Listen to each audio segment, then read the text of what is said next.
In the summer of 2010, Wayne Dubofsky, a director at the New Jersey Education Association, the leading teachers union in the state, was caught on tape talking about voter fraud. I remember when Brett Schundler was the mayor, running for his second term as mayor in Jersey City, and we did not endorse him first time or second. And we're at the Jersey City EA office, and that's the biggest local we have. There's 3,600 members. And I'm working, all our members, they're out, doing the GOTV, they get out to vote. And I get called to the front desk, and they tell me there's a gentleman with the voting machines here. I said, we're not a voting precinct. And the guy says, I don't care. I was told to deliver them here. I said, how many machines do you have? He says, I have 2 machines. I said, nobody's going to come and vote. And he winks at me and says, doesn't matter. Which meant the machines were already loaded, locked, and voted. Vote tallies were there. And nobody came through because we weren't a voting location. They came back later on and they took the machines. I called the clerk's office. They said, just leave well enough alone, and I knew that meant to be quiet. And that was a tough district for the Democratic candidate to win in, and he carried the district at that voting, with those voting machines. And nobody came in and voted. That's Hudson County. The election he was referring to was a 1997 mayoral race in Hudson County between Brett Schundler and Jamie Vasquez. This is a copy of the voting ballot. There were also races for councilperson at large and ward councilperson, all up for vote. The Education Association, or EA office that Mr. Dubofsky referred to, and we're at the Jersey City EA office, is currently located at 1600 Kennedy Boulevard in Jersey City.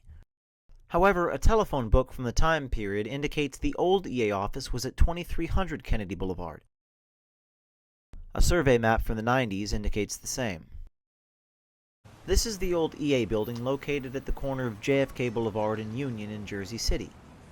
A deed registration confirms that the old address was transferred to the new address a couple years ago. The deed lists the grantee as being St. Mary's Diagnostic Center, but the building seems vacant or abandoned. A ward map from the time period indicates the 2300 Kennedy Boulevard address as being located inside of Ward B. Here is the district map of Ward B from that time period. The corner of Kennedy and Union is in District 14. A Jersey City Journal archive from May 12, 1997 lists all the voting districts and precincts in Jersey City. Under Ward B, the 2300 address is listed nowhere. Next to District 14, the voting precinct address is listed as 110 Boyd Avenue, a firehouse, not 2300 Kennedy Boulevard, the Education Association. This would all seem to corroborate that the Education Association office was not a voting location and machines should not have been brought there. I said, we're not a voting precinct. So were voting machines brought into that location? And where else could voting machines have been inappropriately brought in districts throughout Jersey City and Hudson County? Recall that Mr. Dubofsky had said the clerk's office told him to, quote, leave well enough alone. Robert Byrne was the city clerk at the time. I called the clerk's office. They said, just leave well enough alone, and I knew that meant to be quiet.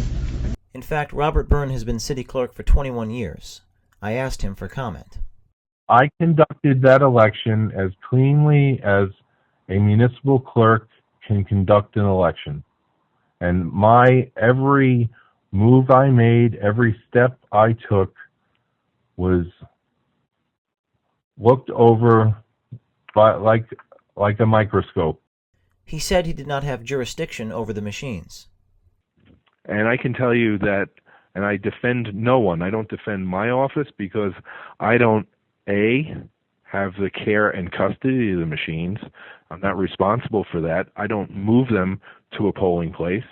I don't hire the people who work on election day. When the superintendent of elections was reached, she had this to say. Those were Shoop machines, too. We don't even have them anymore. That would have been a Shoop. That's an old mechanical. We haven't had them for 7 years or so. I can't do much more than that. This superintendent wasn't even here in 1997. If you could track down Betty Outlaw, perhaps she would be able to give you more information. Betty Outlaw, a former Hudson County superintendent of elections. She ran for an at-large council seat on Lou Manzo's ticket in 2009. Lou Manzo is currently under indictment.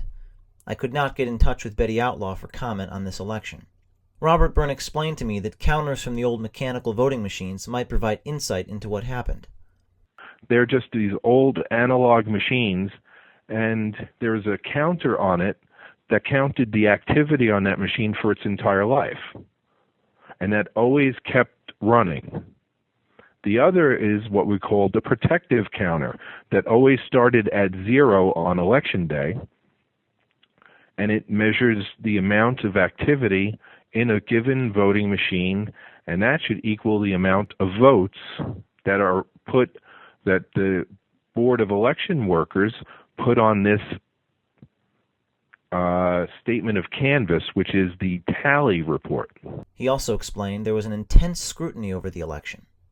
There are still living and available probably about half a dozen attorneys from either camp who are still alive. One's one of these judges on TV now, Judge Napolitano, and other attorneys who could tell you that this was probably the most scrutinized election in the history of the city of Jersey City, and no one could pull a stunt like this. We tried reaching out to Mr. Dubofsky for comment. We were unable to do so in time for this report. I would retire if anyone could prove that somebody did anything illegal in 1997. There was just too much attention, James, paid to this election. And that was a tough district for the Democratic candidate to win in, and he carried the district at that voting, with those voting machines. And nobody came in and voted. That's the intent. It would seem that Mr. Dubofsky and the New Jersey Education Association have some explaining to do. Reporting for the Project Veritas, I'm James O'Keefe.